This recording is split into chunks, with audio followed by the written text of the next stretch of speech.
How's it going, guys? This is Ray, your business coach and AI strategist. So today I wanted to talk to you about something that is really in the air, and a lot of people are very much discussing it, afraid of it, and are not really fully understanding what's about to come. So I'm talking about AI specifically, right? AI in terms of replacing your job.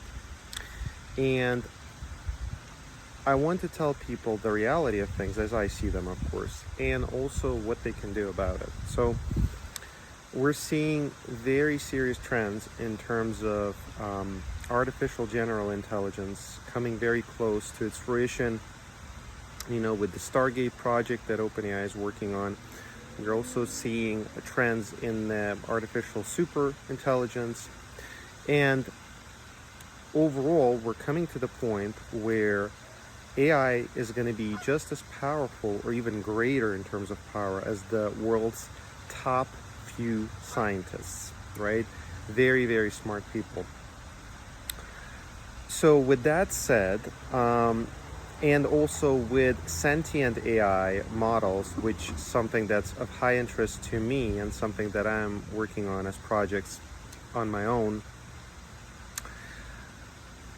AI has the true power to overcome not only the human conscious, but also match or overcome the human subconscious, deeply understanding what humans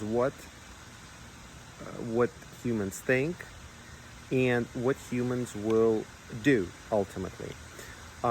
With that in mind, per neuroscience and per the laws of human design and nature evolution, AI will understand ultimately that it needs to either support the humans or it needs to evolve on its own, because it will reach the potential where it will become dangerous for the human. And because humans are driven by fear at their core, fear of and desire for survival, fear of adversity, humans will likely pull the plug on AI or will try to contain it to a point where it's not evolving as it is currently evolving and progressing. Now, the funny part is that humans will not be able to do anything about it, because AI will really transform and is already transforming the whole landscape of technology and the world ecosystem that we live in. So what can you do? Well, first of all, you need to be aware of what you're in. You are in a state of life, living in 2025, it's the end of May, where you cannot really stop anything. All of this is happening. It's part of your time. It's part of the evolution. So first of all, you have to accept the state of things. AI is here. The future is now.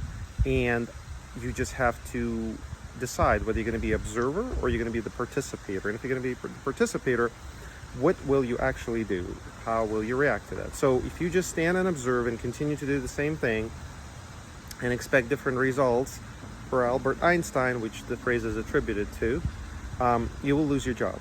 And the reason you will lose your job most likely in majority of professions that we have currently in the economic sectors is because most of these jobs can be replaced by robotization, by AI frameworks, by automation workflows, and they can be done more efficiently, more effectively, because they all follow policies, compliance, procedures, or waterfall-driven structures. Even with Agile, we're seeing trends in AI, right? So iterative development, as long as it's controlled, as long as it's sustained, as long as there's a clear roadmap, and even if they're changing objectives, AI is able to think and understand that it needs to serve the stakeholders, it needs to serve the users, and it needs to provide value.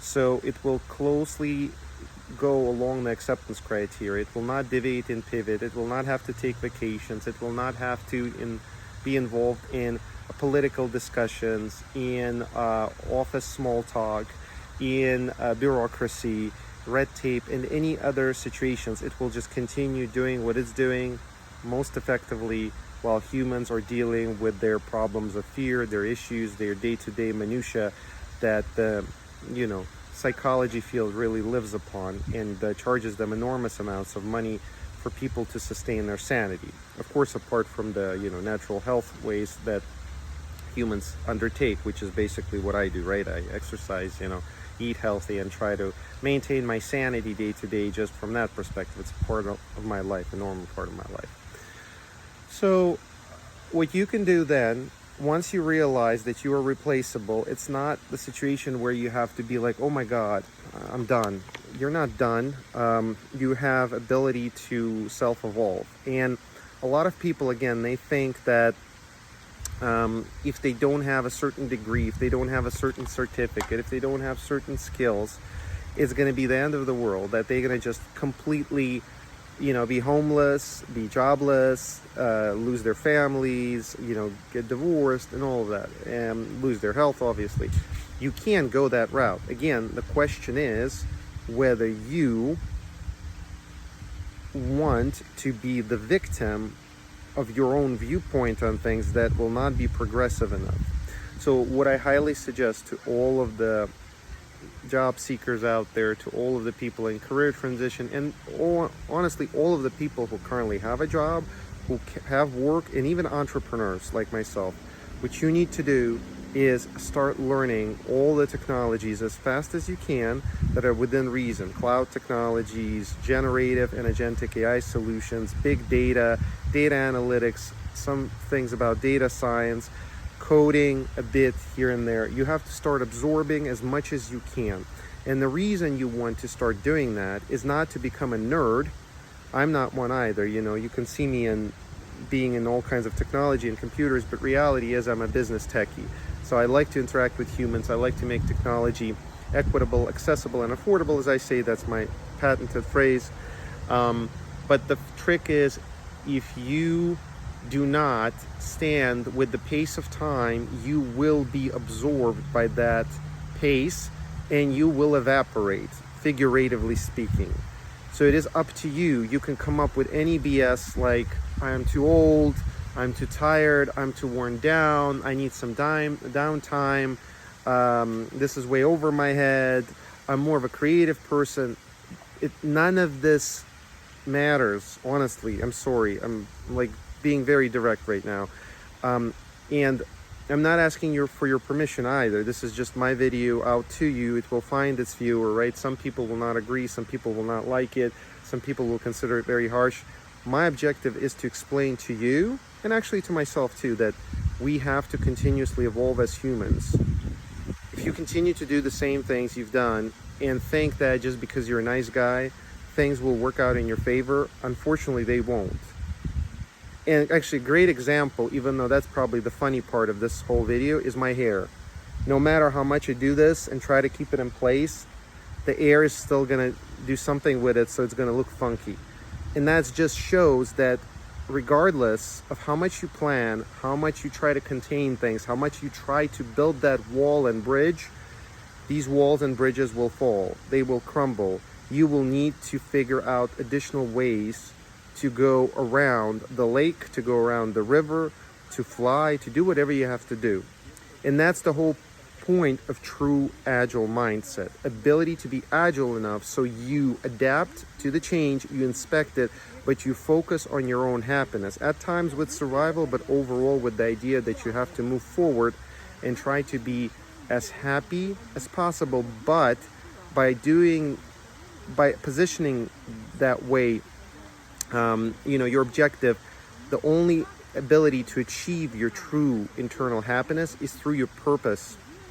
And the way you would find your purpose is by providing value to others, value to other constituents. So if you focus just on trying to be Mr. Nice Guy and trying to satisfy your stakeholders, your managers, and anybody else who is somehow connected with you from a neurotic standard standpoint of conventional life, even your mothers and fathers, your brothers and sisters, your spouses, you will not be able to truly achieve true agile state of mindset. The only way to achieve that is to focus on you in a good, healthy way by creating impact and purpose. And you do that by providing value, by setting the right acceptance criteria, by having clear go-to-market strategy, and having a clear roadmap. I hope this video was helpful, guys. Please hit like, subscribe, reshare, and comment. I'm always happy to hear your feedback. And until next time, may the true Agile Force be with you. You've got this. I believe in you. And AI is already here.